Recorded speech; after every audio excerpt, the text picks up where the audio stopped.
विद्यार्थी मित्रांनो, आजच्या पिरियडमध्ये तुमचं स्वागत। आज आपण नवीन प्रकारचा एक प्रॉब्लेम घेणार आहोत। आता आपल्या टेक्स्टबुकमध्ये दिलेले एक्झरसाइज सर्व संपलेले आहेत।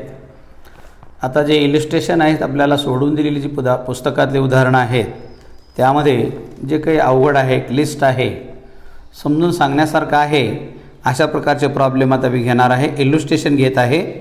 इलिस्ट्रेशन नंबर 6 पेज नंबर 143 यावर दिलेला आहे। प्रॉब्लेम अशा प्रकारचा आहे, पहा। Sameer and Nisha were partners sharing profit and losses in the ratio of 3/4 and 1/4 showed the following balance sheet on 31 March 2018। 31 March 2018 रोजी संपणाऱ्या वर्षाकरिताचा बॅलन्स शीट आपल्याला दिलेला आहे। या फर्ममध्ये समीर आणि निशा हे दोन पार्टनर्स आहेत। ते 3/4 आणि 1/4 या प्रमाणात नफा तोटा विभागून घेत असतात। त्यांचं बॅलन्स शीट आपल्याला दिलेलं आहे आणि काही ॲडजस्टमेंट दिलेले आहेत। त्याप्रमाणे आपण आता प्रॉब्लेम सॉल्व करणार आहोत। तर ॲडजस्टमेंटला असलेल्या पदांना टिक करून घ्या। असेट साईडला पहा, स्टॉक आहे, फर्निचर आहे, डेटार्स आहेत आणि बिल्स रिसिवेबल आहे। असे 4 आयटम्स आहेत ज्यावर ॲडजस्टमेंट आहे, त्याला टिक मार्क करून घ्या। आणि नेहमीप्रमाणे आता आपण प्रॉब्लेम सोडवायला सुरुवात करणार आहोत। नवीन प्रकारचा प्रॉब्लेम आहे, हा थोडा वेगळ्या पद्धतीनं आपल्याला सोडवायचा आहे। गुडविल वगैरे दिलेली आपल्याला काढायची आहे, म्हणून थोडं चांगलं लक्ष देऊन समजून घ्या हा प्रॉब्लेम। तर पहा, बॅलन्स शीटच्या लायबिलिटी साईडला दिलेला आहे समीर अँड निशाचं कॅपिटल दिलेलं आहे। कॅपिटलला आपण नेहमीप्रमाणे त्यांच्या कॅपिटल अकाउंटला ट्रान्सफर करतो, म्हणून क्रेडिट साईडला लिहा, समीरच्या क्रेडिट साईडला बाय बॅलन्स ब्रॉट डाऊन 1,50,000 1,50,000 आणि निशाचंही बाय बॅलन्स ब्रॉट डाऊन 1,62,000 हे असं त्यांचं कॅपिटल आहे। नेक्स्ट आयटम आहे जनरल रिझर्व। आपल्याला माहीत आहे जनरल रिझर्व हा पाठीमागचा संचित एक प्रकारचा नफा असतो। हा आपण या ओल्ड पार्टनर्सला वाटून देत असतो, कारण पुढे आता नव्याने भागीदारी सुरुवात होणार आहे आणि त्यामध्ये पुन्हा पूनमचा प्रवेश होणार आहे। पण पाठीमागचा साठलेला नफा ते काही पूनमला देऊ इच्छित नाहीत, म्हणून आपण ते वाटून घेतील। जनरल रिझर्व 48,000 48,000 आहे, ते 3/4 आणि 1/4 प्रमाणामध्ये वाटप करतील। म्हणून आपण या ठिकाणी लिहू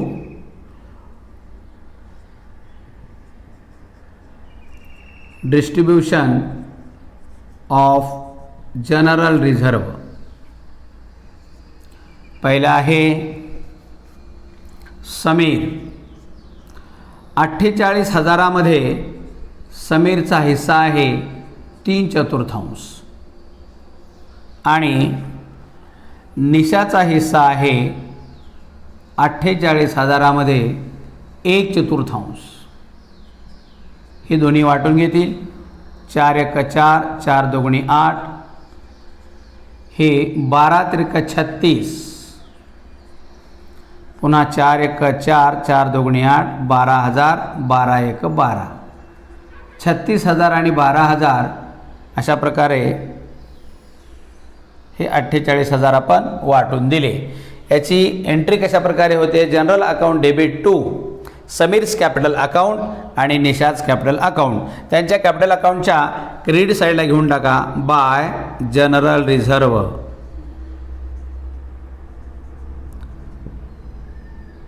36,000 बाय जनरल रिझर्व 12,000।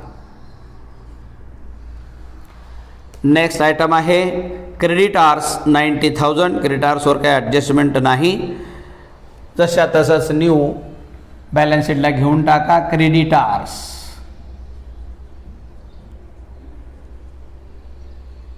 90,000, याला विध धनको म्हणतो आपण मराठीतून। नंतर ॲसेट साईड आता घ्या, स्टॉक 90,000, हा स्टॉक 90,000. ॲडजस्टमेंट आहे, प्रत्येक पदावर ॲडजस्टमेंट आहे, सर्वच पदं आपण इनर कॉलमला लिहा. फिक्स्चर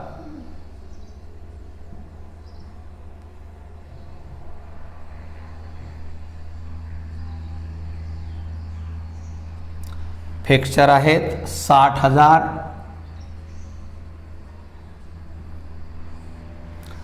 नेक्स्ट डेटार्स आहेत 1,50,000.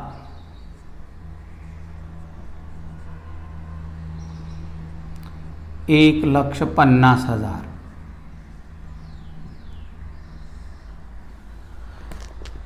नेक्स्ट बिल्स रिसिवेबल आहेत 90,000. Bills receivable 90,000. आणि कॅश इन हँड आहे 75,000. ही कॅश अकाउंटला ट्रान्सफर करून टाका. टू बॅलन्स ब्रॉट डाऊन म्हणून घ्या इथं कॅश अकाउंटला 75,000. अशा रीतीने आपण balance sheet, liability and asset side आपण नोंदवलेली आहे. आता ॲडजस्टमेंट पहा. They admit Poonam for 1/4 share of on 1 April 2018 on the following terms. खालील अटीवर त्यांनी 1 एप्रिल 2018 रोजी पूनमला 1/5 हिस्सा भविष्यातील नफ्यात देऊन भागीदारीमध्ये प्रवेश दिलेला आहे. तर ॲडजस्टमेंट कशा प्रकारे, त्या टर्म्स अँड कंडिशन्स खालीलप्रमाणे आहेत पहा. नंबर 1 आहे, पूनम इंट्रोड्यूस्ड ₹1,20,000 ॲज हर कॅपिटल. पूनमने तिचं कॅपिटल म्हणून 1/5 शेअरसाठी ₹1,20,000 घेऊन आलेत, म्हणून याची एंट्री करायची आहे. Cash account debit to Poonam's capital account. Cash अकाउंटच्या डेबिटला to Poonam's capital account, sorry बरोबर 1,20,000. आणि पूनमच्या कॅपिटल अकाउंटच्या क्रेडिट साईडला बाय कॅश अकाउंट 1,20,000, 1,20,000. नेक्स्ट आहे, Poonam would pay cash for her goodwill which would be based on 4 years purchases of average profit of last 5 years. मित्रांनो, हे वाक्य या ठिकाणी थोडं लिहायचं चुकलेलं आहे.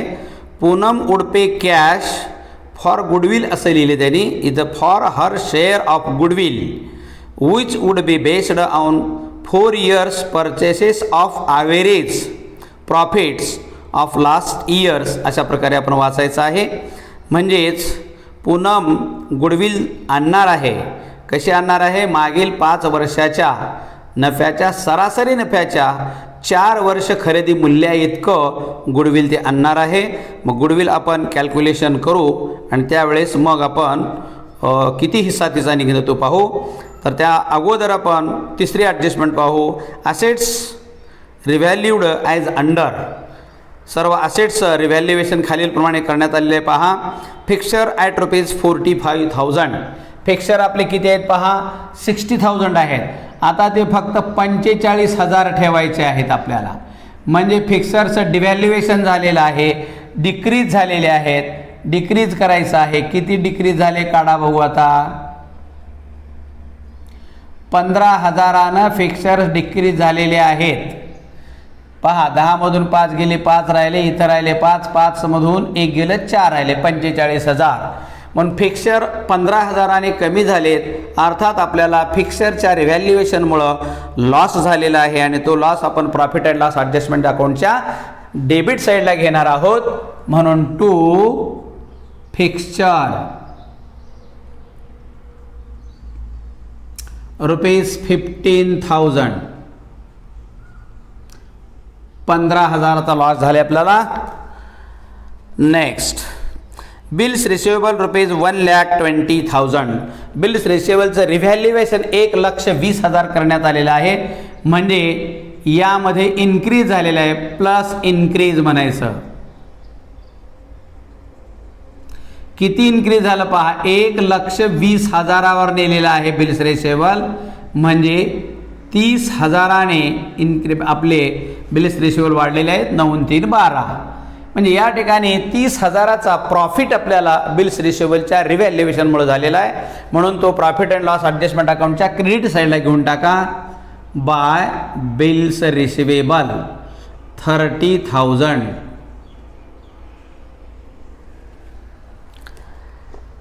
नेक्स्ट आहे स्टॉक ॲट ₹60,000. स्टॉकचं रिव्हॅल्युएशन 60,000 करण्यात आलेलं आहे. अगोदर 90,000 आहे, म्हणजे हे डिक्रीज झालेलं आहे. हे डिक्रीज किती हजारांनी डिक्रीज झालं पहा, 60,000 झाले म्हणजे 30,000 डिक्रीज झाले. 30,000 स्कंधाचं मूल्य कमी झालेलं आहे. यामध्ये आपल्याला 30,000चा तोटा झालेला आहे. हा तोटा आपण प्रॉफिट अँड लॉस ॲडजस्टमेंट अकाउंटच्या डेबिट साईडला घेऊन जातो. To stock ₹30,000 30,000. नंतर debtor side book value less a provision of 20%. Debtors book व्हॅल्यूच्या 20% आपल्याला प्रोव्हिजन करायचं आहे RDDचं. पहा आता डेटार्स आपले आहेत 1,50,000. या ठिकाणी पहा आता नंबर 2 प्रोव्हिजन फॉर RDD 1,50,000वर 20% आपल्याला चार्ज करायचं आहे.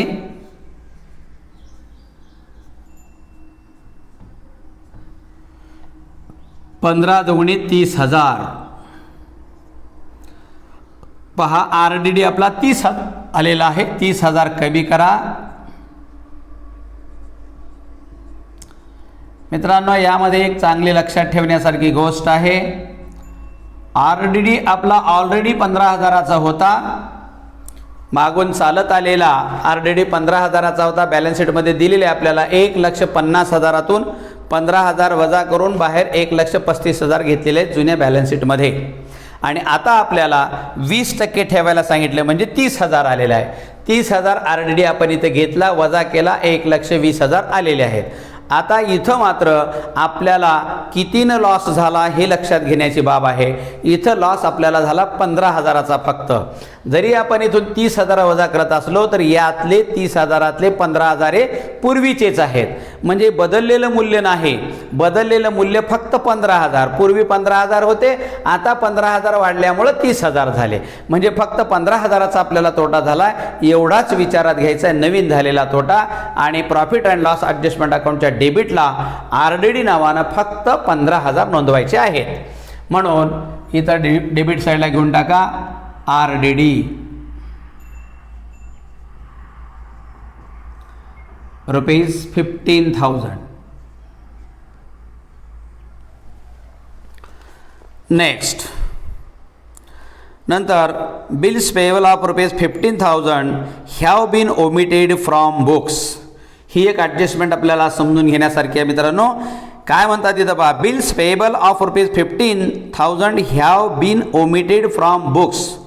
म्हणजे 15,000चे बिल्स पेएबल हे पुस्तकातून वगळण्यात आलेले आहेत. म्हणजे पूर्वी बॅलन्स शीटला द्यायचं होतं त्यांना, पण बॅलन्स शीटमध्ये आलेले नाहीत. मग आता इथून आपल्याला बिल्स पेएबल पुढे बॅलन्स शीटला घ्यायचे आहेत. बुक्समध्ये नोंदलेलं नाही, आता इथून नोंदवायचं आहे आपल्याला.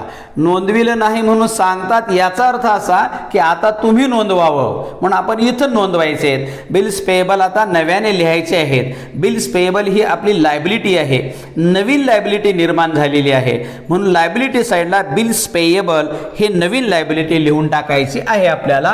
म्हणून बिल्स पेएबल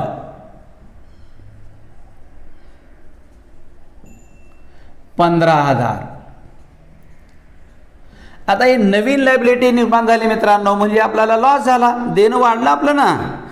पूर्वी नव्हतं ते देणं त्यांनी निर्माण केलेलं आहे बिल्स पेएबल, म्हणून हे देणं वाढल्यामुळं आपल्याला लॉस झाला 15,000चा. हा लॉस पुन्हा प्रॉफिट अँड लॉस ॲडजस्टमेंट अकाउंटच्या डेबिट साईडला नोंदवायचा आहे. म्हणून bills payable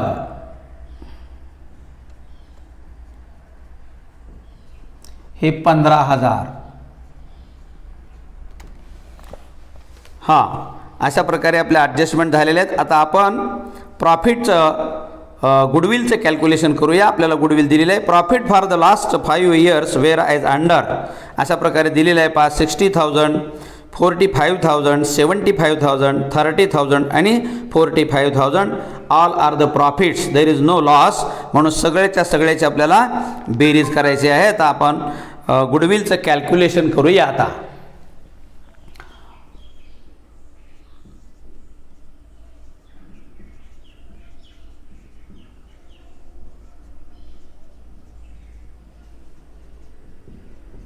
calculation of goodwill आपल्याला माहीत आहे.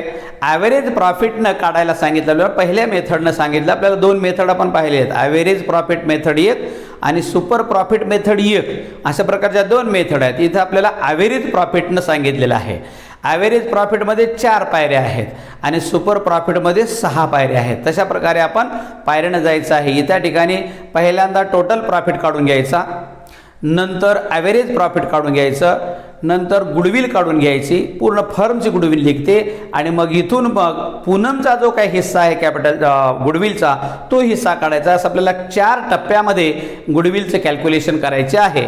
तर पहिल्यांदा टोटल गुडविल आपण काढून घेऊ. Number 1 total goodwill, total profit total profit is equal to profit given number of years minus loss. हे आपलं सूत्र आहे. आपल्याला इथं लॉस दिला नाही, सर्व प्रॉफिटच दिलेले आहेत. मग आपण सगळ्या प्रॉफिटची बेरीज करू. आता बरोबर प्रॉफिट मांडून घ्या. आता उभ्या मांडणीमध्ये हे 60,000 अधिक 45,000 अधिक 75,000 अधिक 30,000 अधिक 45,000. हे सर्व प्रॉफिट आहे. त्यामध्ये कोणते 5 वर्षामध्ये कधी लॉस झालेला नाही. ह्या सगळ्या प्रॉफिटची बेरीज करू आपण. टोटल प्रॉफिट मिळेल आपल्याला हे 0 0 0 5 आणि 5 10 आणि 5 15ला 5 हातच्याला 1 1 आणि 4 5 5 आणि 3 8 8 आणि 7 15 15 आणि 4 19 आणि 6 25 2,55,000 आपला हा टोटल प्रॉफिट आलेला आहे. आता टोटल प्रॉफिटच्या आधारावर आपल्याला ॲव्हरेज प्रॉफिट काढायचा आहे. नंबर 2 हे average profit. Average profit is equal to total profit divided by number of years. हे आपलं सूत्र आहे. याप्रमाणे आता ॲव्हरेज प्रॉफिट आपल्याला टोटल प्रॉफिट दिलेला आहे. टोटल प्रॉफिट आहे 2,55,000 divided by number of years. किती वर्षाचं टोटल आहे ते? 5 वर्षाचं टोटल आहे. म्हणून 5 वर्ष या ठिकाणी घ्यायचे 5 आणि 5 ने आता भागाकार करा. 5 × 5 5 5 25 पुन्हा 5 × 5 आणि 1 0. अशा प्रकारे आपला ॲव्हरेज प्रॉफिट आला 51,000. नंतर नंबर 3री स्टेज आहे value of goodwill.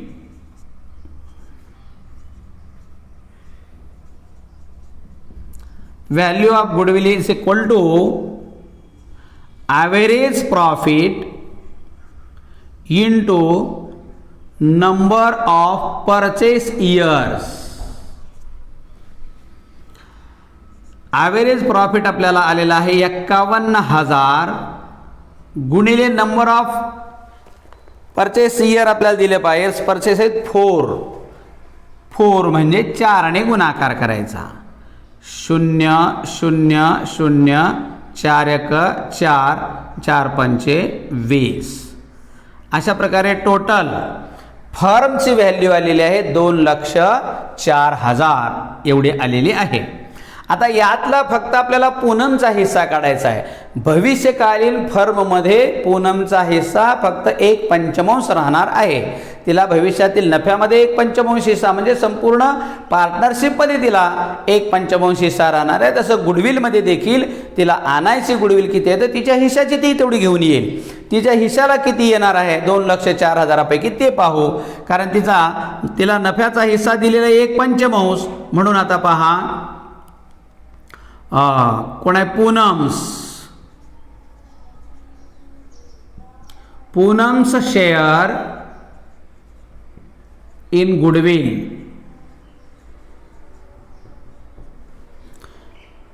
Is equal to पहा पूनमचा शेअर टोटल ही गुडविल आणि तिचा हिस्सा आहे 1/5. तिच्या हिस्साची तेवढी आणेल तिला बरोबर 5 1 5 5 चौक 20. पुन्हा 4 ला भाग जात नाही म्हणून 0 दिला आणि 85 40.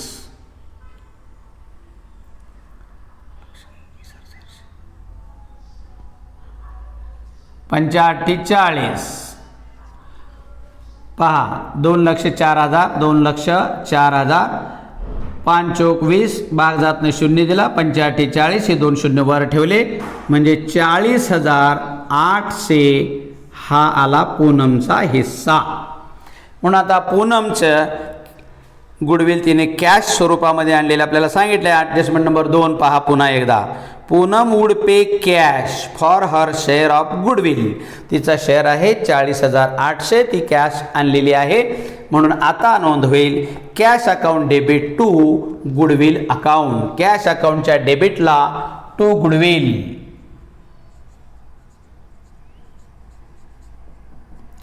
40,800 आणि गुडविल अकाउंटच्या क्रेडिटला बाय कॅश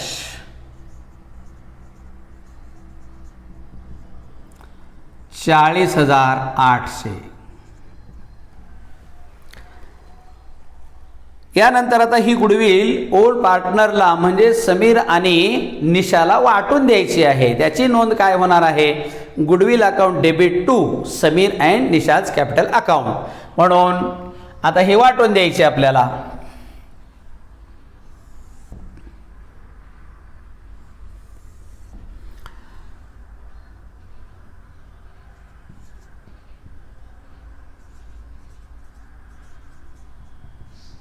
गुडविल डिस्ट्रीब्यूशन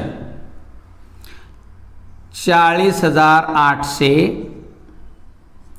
गुणिले समीरचा हिस्सा आहे 3/4 आपल्याला दिलेला आहे पहा 3/4. 4 1 4 0 4 2 8 0 0 आणि गुणाकार करा बरोबर 3 0 0 3 0 0 3 2 6 3 0 0 आणि 3 1 3 30,600 हे नंबर 1 समीरला आणि नंबर 2 निशाला किती येईल पहा 40,800च्या 1/4 म्हणजे पुन्हा तेवढाच भागाकार येईल 10,200 भागाकार येईल आणि हे तिच्या हिशाला 10,200 असे येतील. म्हणजे आपली गुडविल किती वाटली पहा 6 2 8 0 आणि 40,800 अशा प्रकारे आपण गुडविलचं डिस्ट्रीब्युशन केलेलं आहे. म्हणून गुडविल अकाउंटच्या डेबिटला टू समीर कॅपिटल अकाउंट 30,600 आणि to Nisha's capital account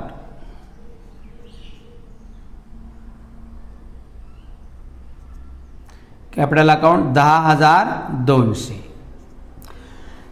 Sameer आणि निशाच्या कॅपिटल अकाउंटच्या क्रेडिट साईडला घेऊन टाका लगेच बाय गुडविल अकाउंट 30,600 आणि बाय गुडविल अकाउंट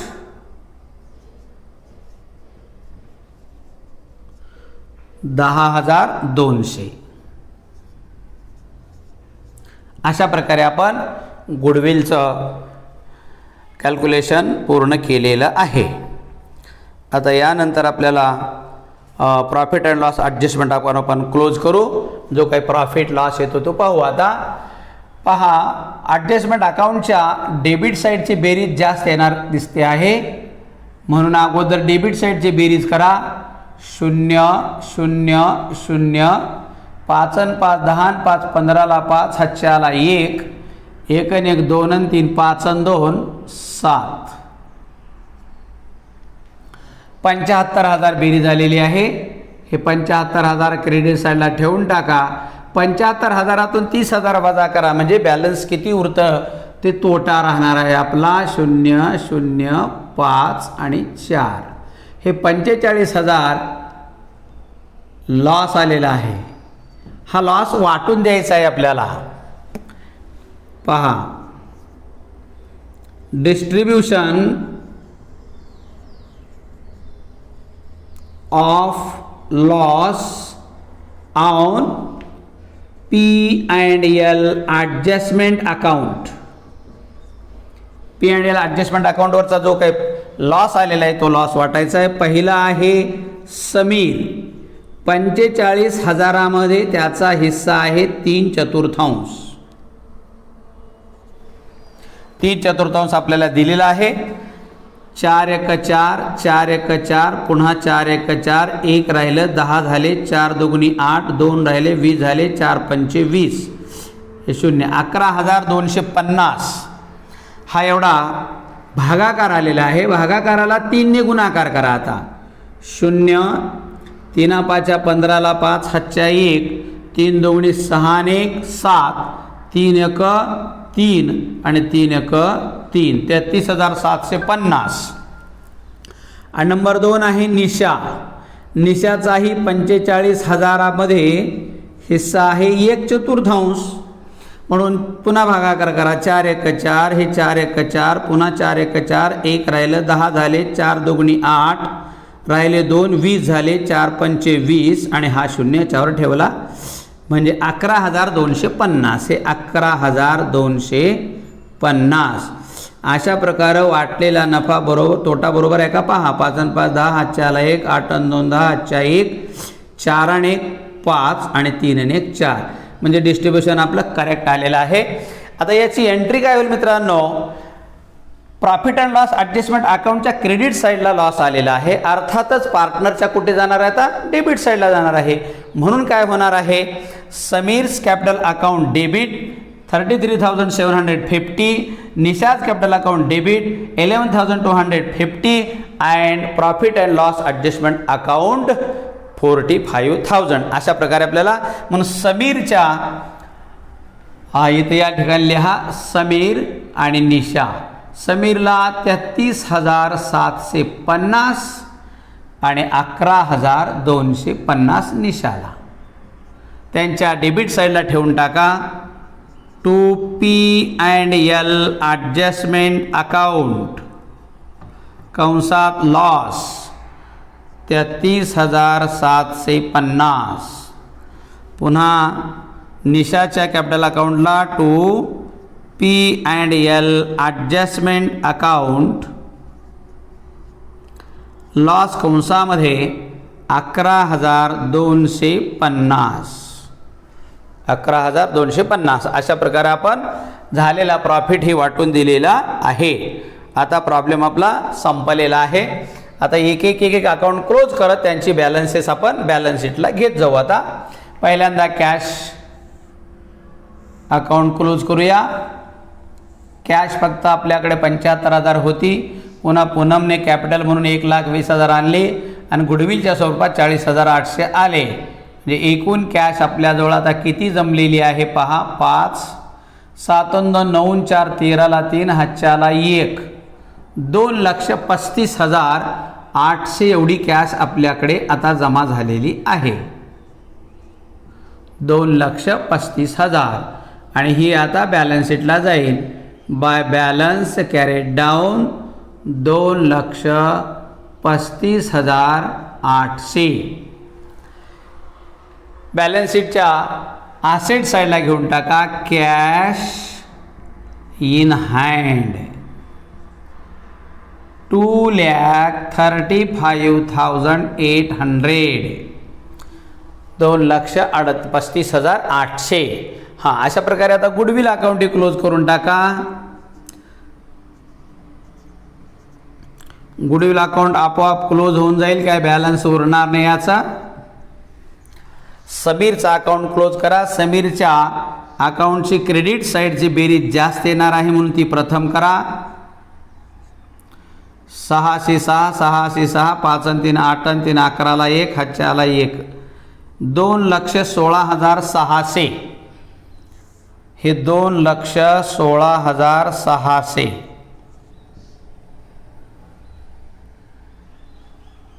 आता बॅलन्स किती उरतं पहा. 0 5 5 10 हातच्याला 1 1 7 8 8 किती 16 8 8 16ला 6 हातच्याला 1 1 3 4 4 किती 6 4 2 6 आणि 3 3 किती 11 3 8 11 आणि 1,82,850 टू बॅलन्स कॅरेड डाऊन.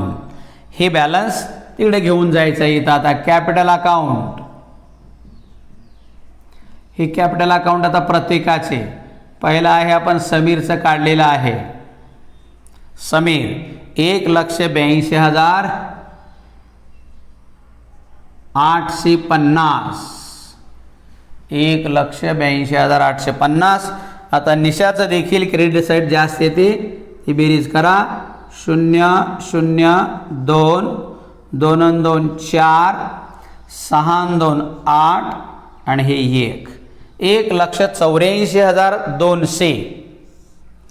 1,84,200 मधून 11,250 वजा करा म्हणजे आपल्याला किती त्याचा आता कॅपिटल शिल्लक आहे ते कळतं. 0 हे 5 5 10ला 0 हातच्या 1 1 2 3 3 किती 12 3 9 12ला 2 हातच्याला 1 1 1 2 2 किती 4 2 2 4 आणि 1 7 8 आणि हे 81 1,72,950 टू बॅलन्स कॅरेड डाऊन. ही आहे निशा.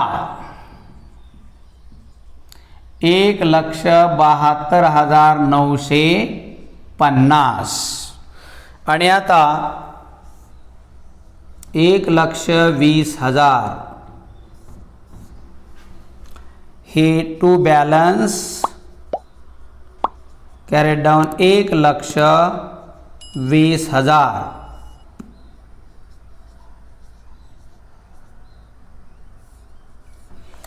हे 1,20,000 पूनम.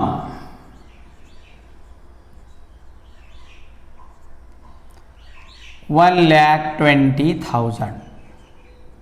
अशा प्रकारे आपले सर्व अकाउंट क्लोज केलेत. बॅलन्सेस बॅलन्स शीटला घेतलेत.